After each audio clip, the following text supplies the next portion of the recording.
नमस्कार मित्रांनो, आपलं स्वागत आहे वादळ न्यूज मध्ये।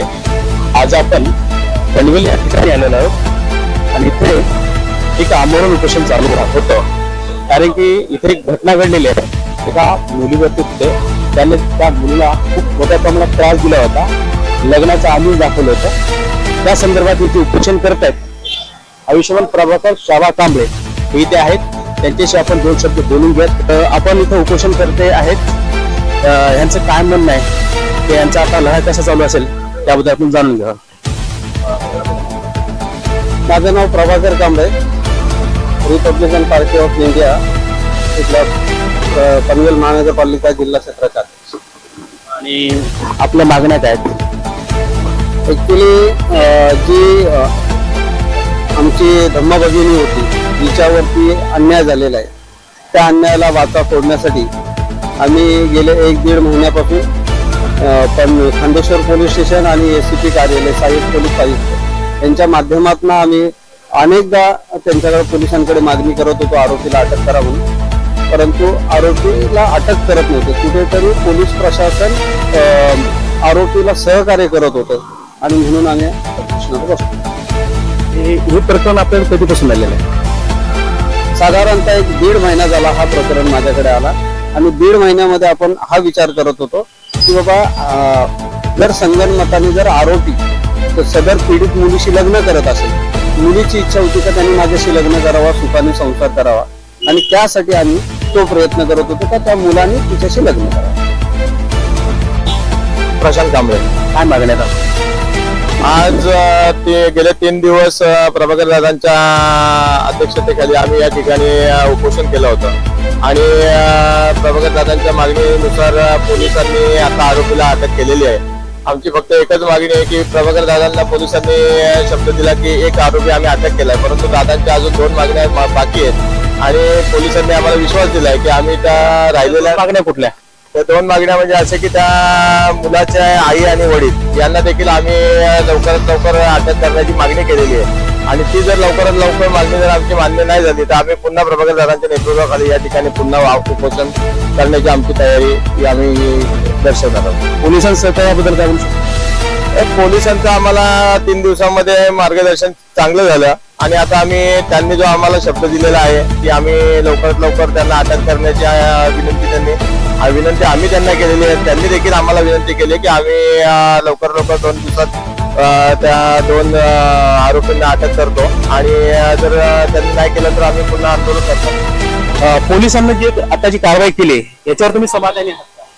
हो, आता समाधानी आहोत आणि त्यांनी जो काय नितीन ठाकरे सर असतील पनवेल शहर सिनियर PI खांदेश्वर पोलीस स्टेशनच्या घोडगे मॅडम आणि पनवेल तालुका पोलीस स्टेशनचे घाडगे साहेब या तिघांनी आम्हाला शब्द दिलेला आहे। त्या 24 तासाच्या आतमध्ये आम्ही राहिलेले 2 आरोपी आहेत त्यांना मेन आरोपीला अटक केली असेल? हो, मेन आरोपी जो होता त्याला अटक केलेला आहे आणि त्याच्यामध्ये आम्ही समाधान होते। उपोषणकर्त्यांचा संबंध आहे की जो मेन आरोपी आहे त्याला अटक करण्यात आलेलं, पण बाकीचे 2 आरोपी आहेत त्यांना आता पुन्हा बाकी आहेत। त्या संदर्भात त्यांनी सांगितलं त्यांचं काय आंदोलन। इथे अजून Republican Party of India Athawale गटांच्या काही कार्यकर्ते ह्या सुद्धा आंदोलनामध्ये सहभागी आहेत, तर त्यांचं काय म्हणणं आहे हे सुद्धा आपण जाणून घेऊया। ते समाधानी आहेत का, पोलिसांची भूमिका काय याच्यावर त्यांचं काय म्हणणं आहे आपण जाणून घेऊ। मॅडम, आपलं नाव काय? माझं नाव सौ शारदा जालिंदर शिरोळे। काय म्हणणं आपल्याला, काय मागण्या त्या मान्य झाल्यात का नाही?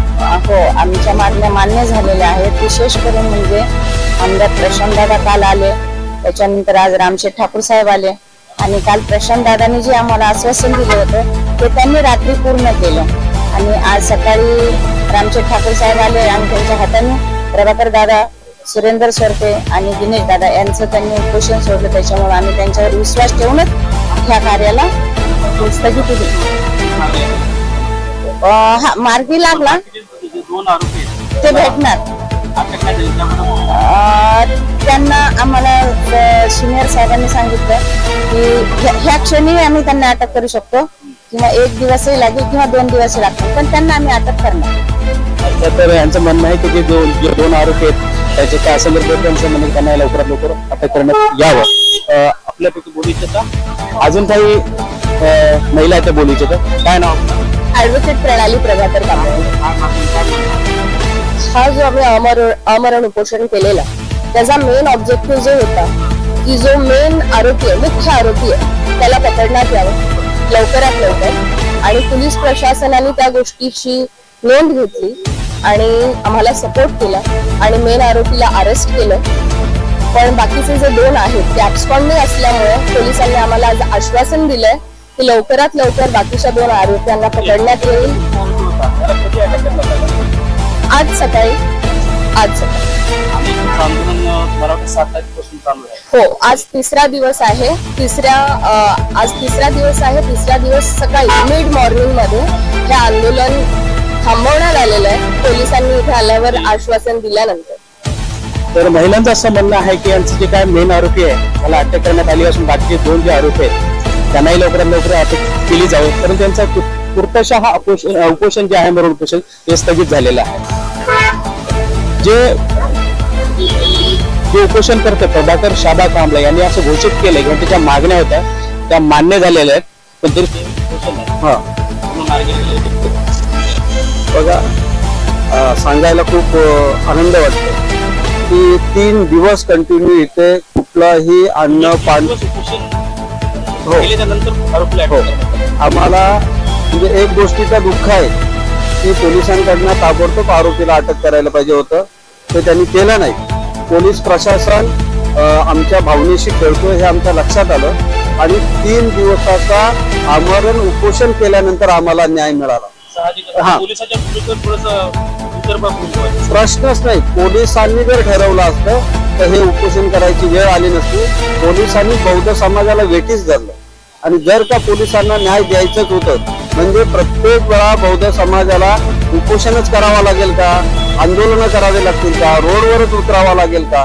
तर आम्हाला अजूनही पोलीस प्रशासनाला हात जोडून विनंती करायची की किमान यापुढे मागासवर्गीय जे असतील SC ST OBC यांच्यावर अन्यायच होणार नाही अशा पद्धतीने पोलिसांनी खबरदारी घ्यायला पाहिजे. हो. चला, साहेबांनी त्यांचं म्हणणं मांडलेलं, त्यांचं उपोषण त्यांनी डिक्लेअर केलं, संपलेलं आहे. परंतु जे मागासवर्ग यांच्यावर जो अन्याय अत्याचार होतो हे पुढे होऊ नये अशी त्यांची मागणी आहे.